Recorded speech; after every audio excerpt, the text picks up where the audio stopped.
মুসলিম উম্মার কল্যাণের জন্য, এই দেশের মানুষের কল্যাণের জন্য, জাতির কল্যাণের জন্য আমাদের যদি একটু ছোট হতে হয়, ছাড় দিতে হয়, তবুও একটা জাতীয় ঐক্যের ভিত্তিতে একটি সুন্দর কল্যাণ রাষ্ট্র গঠনের জন্য আসুন আমরা জাতীয় ঐক্য গড়ে তুলি।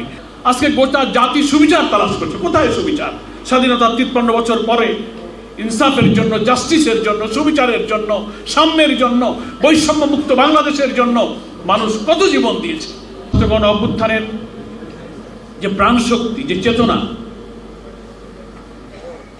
সেটা ছিল এক কথায় ছেলেরা রাজপথে ফ্যাসিস্ট এবং স্যাডিস্ট অত্যাচারী শাসকের গুলির সামনে মুখ পেতে দিয়ে তারা শুধু একটা দাবি তারা করেছে, উই ওয়ান্ট জাস্টিস। আমরা একটি বৈষম্য মুক্ত, সুবিচারপূর্ণ, শান্তি এবং কল্যাণময় সমাজ এবং রাষ্ট্র চাই। এই দফা সেই দফা, কোটা, ভোট, মানবাধিকার, ভোটাধিকার, হাজারো দাবি থেকে ছুটে এসে 17-18 বছরের এই উত্তাল আন্দোলন এবং সংগ্রামের শেষ পরিণতি আমাদের কলিজার টুকরা সন্তানেরা রক্ত দিয়ে, জীবন দিয়ে, 2000 মানুষ জীবন দিয়েছে, 30,000 লোক আহত হয়েছে, ক্ষত বিক্ষত আহত রক্তাক্ত চিহ্ন নিয়ে তারা আজও বেঁচে আছে। এই সকল আত্মদানের মূল চেতনা ছিল উই ওয়ান্ট জাস্টিস। আজকে সুধীবৃন্দের বক্তব্যে তারাও ইনসাফপূর্ণ সমাজ চেয়েছে। আমাদের কনস্টিটিউশনের প্রিয়ম্বলে বলা হয়েছে সাম্য, মানবিক মর্যাদা, সামাজিক ন্যায় বিচার।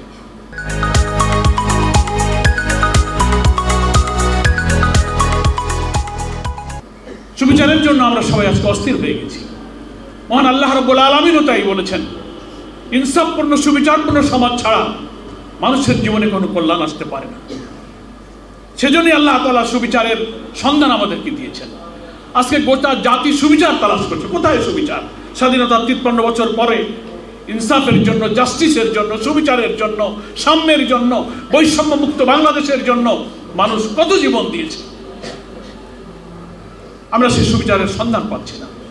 জামাত ইসলামী তাই ভেদাভেদ, বৈষম্য, ফ্যাসিবাদ বিরোধী আন্দোলনের রাজপথে আমরা যারা রক্ত দিয়েছি, তাদের মধ্যে বিভেদ, অনৈক্য সবকিছু মিলে জাতির আকাঙ্ক্ষা পূরণে, ইনসাফপূর্ণ সুবিচারপূর্ণ সমাজ গঠনের জন্য আমরা জাতির পাশে এসে দাঁড়াতে পারি, তাহলে আমাদের স্বপ্ন পূরণ হবে।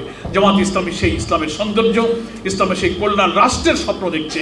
সেই স্বপ্নের দিকে আপনাদেরকে আহ্বান জানিয়ে আসুন আমরা এই স্বপ্নের সাথী হয়ে যাই, সেই সংগ্রামের সাথী হয়ে যাই।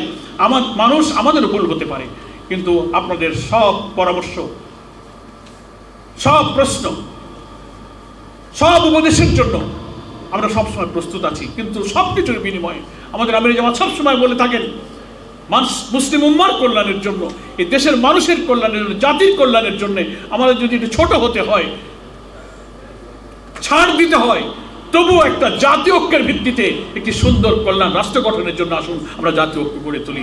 সেই ঐক্য, সেই স্বপ্ন সফল হোক।